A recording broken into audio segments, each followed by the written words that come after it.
Sit back and throw one back with your pinky in the air and a middle finger to the world, and join me, the eclectic gentleman Stephen Watts, as we look back on this day in pro wrestling history.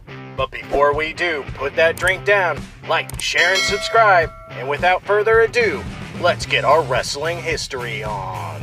Ladies and gentlemen, boys and girls, children of all ages, it is July 11th, and we're going to start off as we always do on a positive note.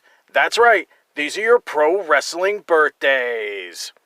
1932, Canada's legend, Rene Goulet. 1954, Hacksaw Butch Reed. 1977, it's the Beast Incarnate, here comes the pain, it's Brock Lesnar. 1980, he loves cats, and he loves Natalia, it's Tyson Kidd. And last but not least, 1984, a wrestler you either love or you love to hate, Sami Zayn. Of course, on the flip side of that coin, your pro wrestling deaths for July 11th. 2005, Japanese legend, Shinya Hashimoto. Alright, enough of the sad stuff. It's time to get to the meat and potatoes. That's right, these are your pro wrestling history highlights for July 11th. Jumping in the Wayback Machine and going to 1958, where we see Angelo Savaldi defeat Dory Funk Sr. in Oklahoma City, Oklahoma, to win the NWA World Junior Heavyweight title for a second time.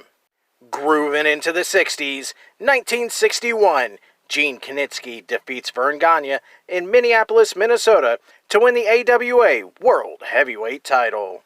Leaping over the 70s and going straight to 1987, the NWA holds a Great American Bash card, first with Lex Luger defeating Nikita Koloff for the United States title.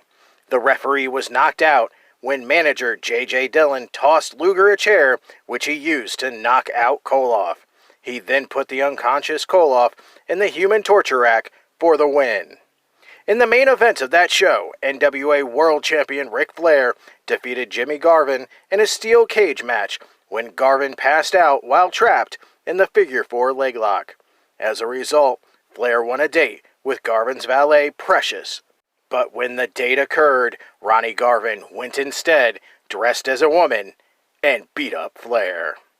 That same night, at a show in Oklahoma City, Oklahoma, Steve Williams defeated Big Bubba Rogers with an Oklahoma Stampede Power Slam to win the UWF Heavyweight title. Williams was the fourth and final UWF champion as the company was absorbed by Jim Crockett Promotions, and the title was later abandoned. Interesting note, he was the only babyface champion, as the three previous UWF champions, Rogers, One Man Gang, and Terry Gordy, were all heels. Grabbing my flannel and going to the decade of grunge. 1992, the World Wrestling Federation run a house show in Charlotte, North Carolina. The show is significant as it is, at the time, a very rare WWF show in North Carolina, which was a long-time home of Jim Crockett Promotions. This was Flair's one and only return to his hometown under the WWF banner, as he was pulled off subsequent shows due to illness. This was the largest crowd to date at the time at the new Coliseum. Previous WCW shows only utilized half the arena, with a curtain dividing it in half.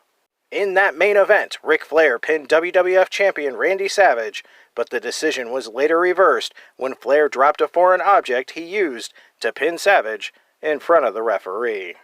Those were your short but sweet pro wrestling history highlights for July 11th.